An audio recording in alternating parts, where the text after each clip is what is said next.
Hello, I want to share a fun teaching tip and to really identify the difference between Shavasana and Yoga Nidra. So, Shavasana is where we end the yoga practice through a 5 to 10 minute relaxation or a recovery moment, right? It's a place to just integrate the benefits of the practice, to connect with the breath, soften in the body, and just be. Especially after you go through a sequence, whether it's a 20-minute sequence or a 45-minute sequence. After all of that practice and that movement, you've done all this to activate the sympathetic nervous system. You've done all this down regulation. You've brought mobility and vitality into the body, circulation into the body. So after all of that, being able to have a space where we absorb the benefits and also train that conscious control of relaxation is one of the most powerful gems of yoga itself when we talk about the physical practice. In fact, it's the pauses, the self-reflection, and Shavasana that really differentiate yoga as a physical modality that has the mental health benefits and the restorative effects compared to other modalities of fitness out there. And so Shavasana is very important, and it's definitely not something that we want to skip over. If I'm ever in an environment where, people are going to leave during Shavasana, I always make sure to note as I walk into Shavasana, I'm going to share here in a moment some tips and skills for guiding people into Shavasana, and then we'll talk about Yoga Nidra. But when it comes to Shavasana, if I'm in a gym setting or somewhere where people tend to want to skip out on Shavasana, as we're preparing to eventually move into Shavasana, I like to, after I'm finished with whatever cool down postures I'm doing, I'll say, okay, before we begin and prepare for relaxation, or before we move into relaxation or Shavasana, if there's any pose or stretch that we have not met today in class or that we didn't experience in the practice, I want to invite you to find your way there now. And this gives people a moment to assess, is there anything else I need, anything that I'm craving that maybe we didn't experience? And it gives them that agency to really listen to their body and us holding a safe space for them to explore any last remaining postures or anything they need before we prepare for relaxation. Once we do that, then I will begin to invite people. So for Shavasana, if we have bolsters available, bringing a bolster underneath the knees while we're lying down, that helps relieve tension in the low back. So it's really helpful for guiding relaxation into the body. I will also sometimes give invitation that you can be lying on your back, you can lie on your belly, you can lie on your side, whatever is most comfortable for you as we move into relaxation. So ensuring that we're creating a container for them to explore what feels best. We want to be as comfortable as possible. If we have blankets, if you want to put a blanket over your body. If you have sandbags, which are really nice, they add weight, and you can put that on your low belly for relaxation. If there's an eye bag pillow. So making it super cozy, super yummy, and giving them that moment to be able to find the coziest expression for them to prepare for their relaxation.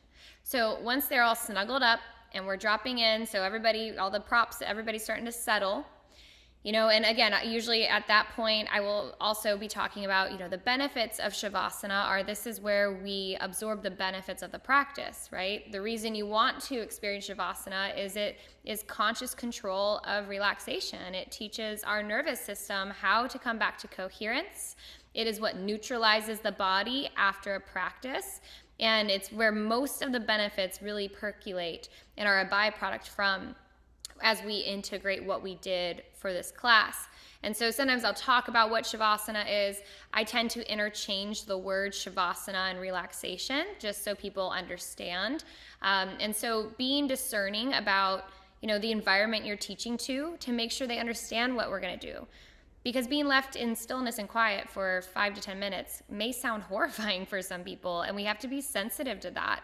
And how do we make it safe, comfortable, and that they have agency to adjust again and change it up if they need to while they're in the experience? And so give context, give education as you are preparing and guiding them into Shavasana. So once everybody is prepared and now we're all softening into Shavasana, I like to invite people just to connect with their breath. So take a few breaths in, notice the breath. I might invite them to allow the breath to breathe you. Might invite them to notice the sounds that they hear, noticing the sensations they feel, and bringing their awareness back to their breath. That it's not about achieving or performance or getting somewhere, but really just allowing the body to receive the benefits of this practice. I always, and once I do the talking to get them there, and it usually only takes maybe 2 minutes. Once I do that, I close by saying, I will mind the time. And I believe that this is important because it lets people know, hey, the time, she's holding the time, she's good. I like to tell people we're going to be here for 5 to 10 minutes. We're going to be here for 8 minutes. We're going to be here for 6 minutes. We're going to be here for 9 minutes. Tell them, so then they're not worrying about, what am I doing? Because when our eyes are closed, and whether you have music playing or it's quiet, right? It's like, when do I leave? What are we doing, right? So how we make it comfortable for people is by setting that container. Give them context of what they're doing, why we're doing it, and give them the permission to make it theirs and make it feel comfortable to serve them to the best. So after I walk them into it, then I'll say, softening here, we'll be here for about 7 minutes. I will mind the time. And then it's quiet, right? If I'm going to do hands-on assist, right? I will also say something of, if you'd like a massage or you'd like to receive assist during Savasana, or if you would like a cold peppermint washcloth or whatever you're giving, have your palms faced up. If you don't want to be touched, or you don't want a washcloth, or whatever you're offering during Savasana, if you are, palms down. And this allows you to see, how they can give consent if there are any assist. So if I'm going to assist, then I will work my way around the room. Usually I don't do assist if there's more than 10 people because it takes really long. If there are more people, I might do the hands on the tops of the feet assist for people instead of doing anything with, the forehead and the hairline. So either you're doing that or you're just going to sit, and usually I'll meditate, and maybe I will be saying a prayer for everybody for health and vitality. Sometimes I will tell you guys, I have fallen asleep, and this was more in Yoga Nidra, where I led a Yoga Nidra, because Yoga Nidra is longer. We're going to talk about that in a moment. But I led a Yoga Nidra practice, and then I laid down in the Savasana at the end to be with them and just kind of give them some time in it, and I fell asleep. So it's a really funny story. But imagine getting woken up by your students, and they're like, are you okay? So I try not to personally lay down, because that had happened to me. We survived it. Here I am. We're still going, right?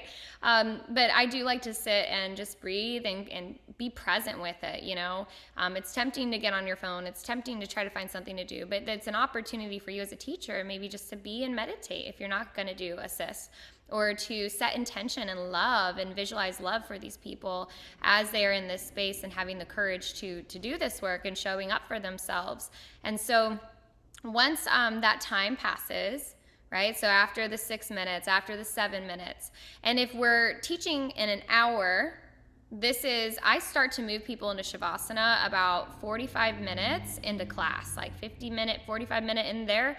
So then there's plenty of time, because it takes about 3 minutes to get into Savasana, and then it takes like 3 minutes to get out and close the class. So if you're paying attention to the time, once I see that we have like 5 or 3 minutes till the top of the hour, or once class is over, I will begin to invite them to notice their breath. So I'll say something like, begin to deepen your breath, wiggling toes, wiggling the fingers, noticing the breath moving in through the nose. So I'll start to connect with the breath, right?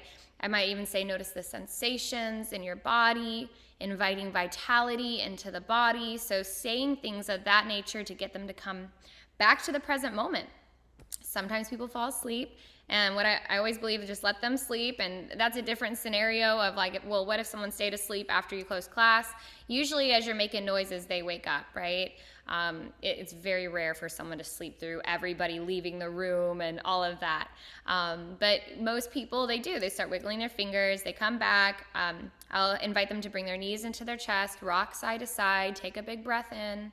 As they exhale, roll to their favorite side. Pause here, take another breath in, and they get to drink up that really beautiful moment of just that coherence in the body. And then they will begin to press their hands into the mat to come into a seated position.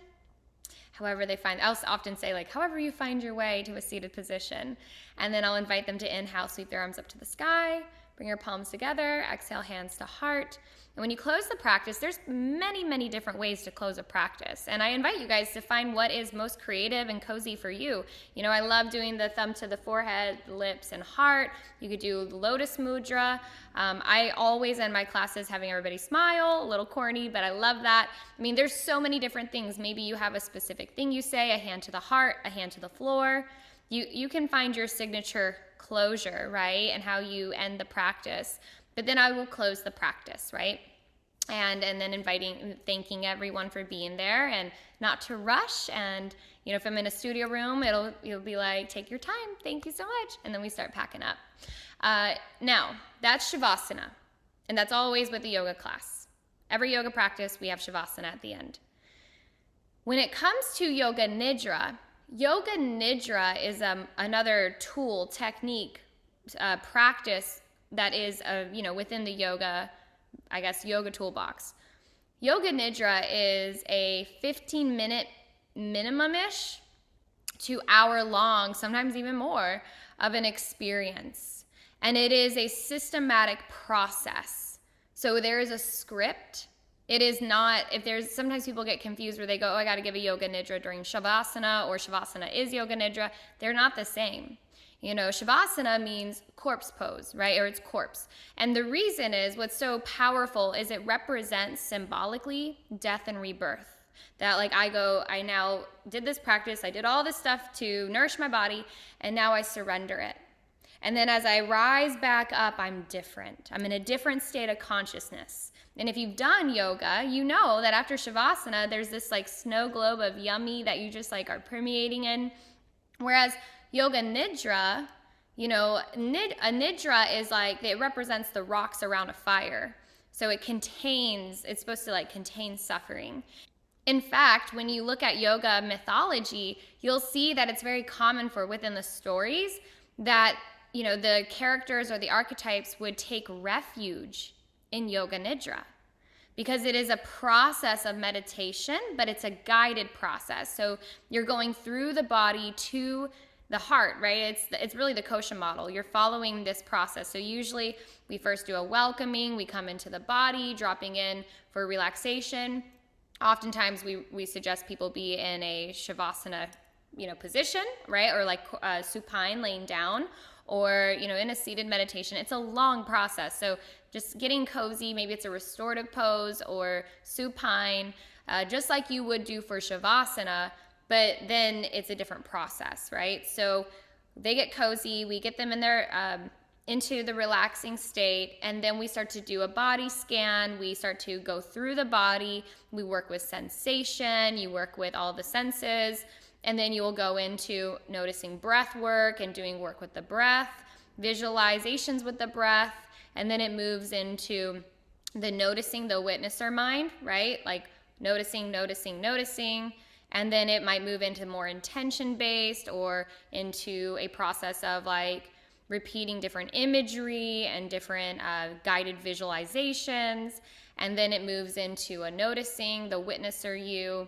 It's like there's a deeper tone, and then you start to walk them out of it. There's so many different Yoga Nidra scripts online. You can find a lot of different resources. I love the book Radiant Rest. That's a great one for connecting with different scripts to utilize. And in the Innate Design, the book that I wrote, the Innate Design that is based off of the chakras, in the Crown Chakra chapter, I have a Yoga Nidra script in there for you. So you can use that.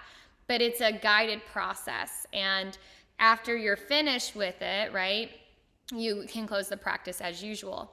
I do love when I teach Yoga Nidra to do a little bit of breath-centric facilitation in the beginning of movement to get people in their bodies.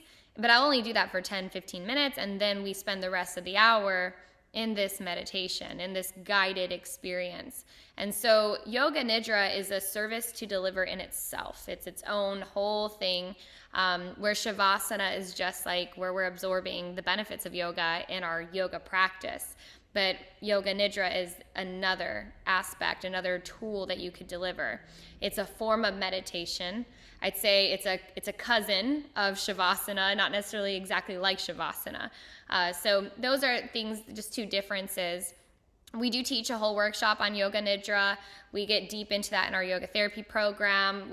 In all our programs, we spend time with Yoga Nidra. And so as you play, listen to things online. On the on-demand studio, we have Yoga Nidra scripts, and then we have meditation experiences. But if you're doing a Yoga Nidra guided experience, you're usually following a script, or it's a systematic process. And one thing I love about it is that it's uncovering the witnesser within us.